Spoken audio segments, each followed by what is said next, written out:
Deuxième point, le sens chrétien dans l'histoire. Donc, comment, depuis le début du christianisme, on se débrouille avec cette question-là? Alors, d'abord, sur l'interprétation, elle existait chez les Juifs avant le christianisme, mais les judéo-chrétiens puis les chrétiens ont repris ce geste d'interpréter. Alors, il y avait plusieurs objectifs. Il fallait mieux comprendre Jésus à partir de ses racines, donc dans un sens. Dans l'autre sens, ils ont vite compris que ce qui était vécu en Jésus permettait de recomprendre des textes du Premier Testament. Le Nouveau Testament permettait de recomprendre le premier. Donc ça allait dans les deux sens. Le premier permettait de rendre intelligent, enfin de rendre compréhensible, de donner tout son impact au nouveau, et inversement, le nouveau éclairait le premier. Donc ce va-et-vient entre le premier et le nouveau, c'était de chercher une cohérence dans la révélation, en fait. C'est le même Dieu, mais alors qu'est-ce qui se déplace entre le Premier Testament et le Nouveau Testament?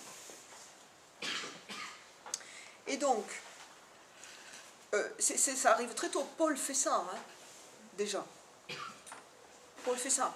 Jésus fait ça. Jésus prend du Premier Testament et en fait quelque chose de neuf. Et déjà, Paul essaie de comprendre le geste herméneutique. Il essaie de comprendre l'interprétation, qu'est-ce qui se joue entre le premier et le nouveau. Donc ce geste-là, il était facile à continuer puisqu'il est déjà dans le Nouveau Testament. Et très vite, un principe qui va prédominer, c'est Saint Bonaventure qui dit ça: toutes les écritures et prophéties concernent le Christ à titre principal. Les mots signifient, les choses signifient. Donc très vite, l'Église va dire, quand on lit le Premier Testament, quelque part, tout peut nous parler du Christ. Et les événements et les mots. Et les réalités dont on parle, et les mots employés. Alors,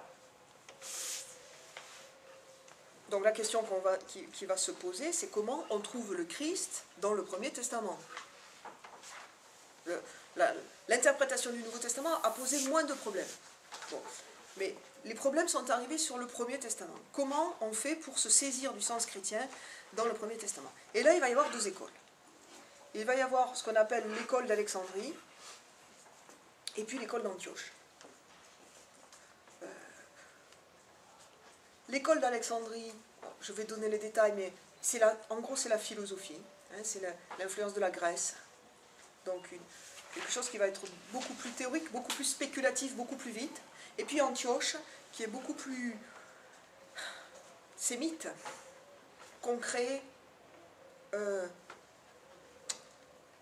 pas apte à partir très vite dans du théorique, du spéculatif, etc. Et ils vont s'opposer. Alors que je vais rapidement dire comment ça se joue. Un des tenants de l'école d'Alexandrie, c'est Origène. Vous avez peut-être déjà entendu parler d'Origène, c'est la fin du IIe siècle, le début du IIIe. Il a beaucoup écrit, plus de 800 écrits. C'est quelqu'un qui a été vraiment prolixe. Et 75% de ses écrits sont consacrés aux commentaires de la Bible. Et lui, il a dit, alors il reprenait un juif qui s'appelle Philon, qui a pas mal écrit aussi, mais je ne vais pas vous faire toute l'histoire aujourd'hui. Origène dit, en gros, il y a trois sens. Il y a le sens littéral, et en gros, le sens littéral, il est pour les simples. C'est un peu péjoratif, il concerne le corps, il est pour les simples. Bon. Il y a le sens psychique, qui est pour les progressants, avoir fait un peu de chemin, on va dire, et qui concerne l'âme. Et puis il y a quand même le sens spirituel, qui n'est que pour les parfaits, et qui concerne l'esprit. On ne peut pas tout comprendre, en gros. Et il n'y a que si on est un peu avancé dans la foi, qu'on peut accéder à un sens spirituel chrétien complet. Bon, il est de son époque, IIe siècle.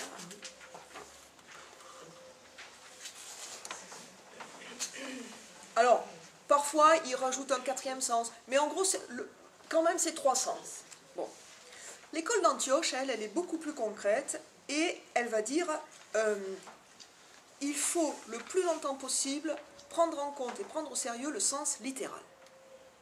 Donc, elle est logique, elle est littérale, elle est grammaticale, elle s'attache aux détails, à l'histoire, elle est sobre.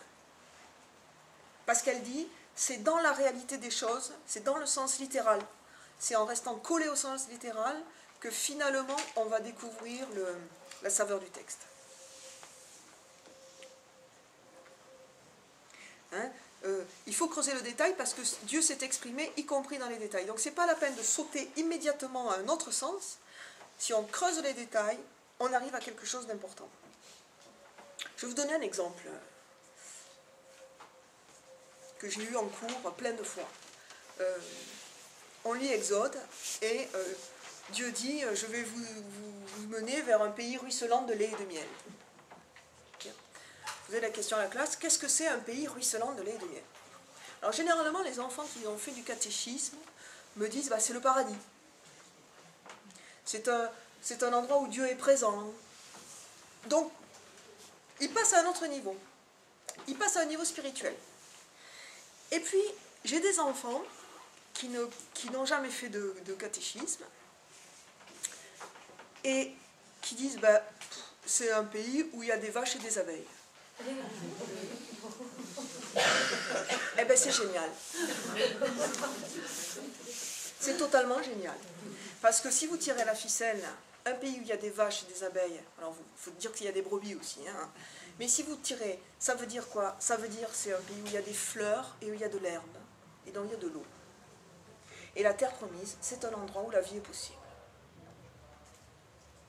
Et là vous avez fait de la grande théologie. Qu'est-ce que vous avez fait? Vous avez creusé le sens littéral. Elle a creusé, cette gamine, elle a creusé le sens littéral. Elle n'est pas partie sur un autre niveau de lecture, elle a juste pris au sérieux ce qui était marqué. Et ça donne une épaisseur au texte. Ils sont en plein désert, et Dieu leur parle d'une terre promise où il y a de l'eau partout. Ben, ça suffit à continuer le chemin.